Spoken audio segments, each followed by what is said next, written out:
গত বছরের ৫ আগস্ট শেরপুরের নালিতাবাড়ী শহর ও উপজেলার বিভিন্ন স্থানে হামলা, অগ্নিসংযোগ ও ভাঙচুরের মামলায় সাবেক কাউন্সিলর শফিকুল মোকরেজ সোহেল এবং ইউনিয়ন আওয়ামী লীগের সাধারণ সম্পাদক আমজাদ হোসেনকে গ্রেফতার করেছে পুলিশ।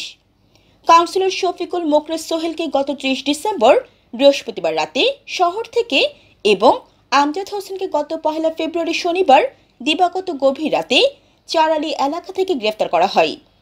শফিকুল মোকরেজ সোহেল নালিতাবাড়ী পৌরসভার ৬ নং ওয়ার্ডের কাউন্সিলর ছিলেন।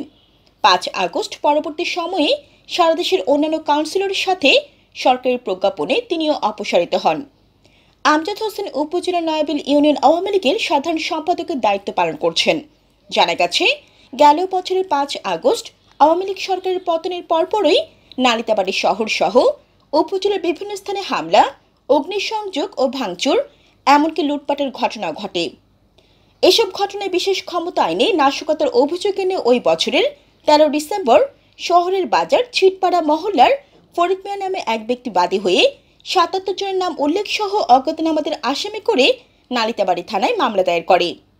মামলায় স্থানীয় আওয়ামী লীগের শীর্ষ পর্যায়ের নেতৃবৃন্দকেও আসামি করা হয়। জান্নাতুল আফসানা, চ্যানেল বাংলা।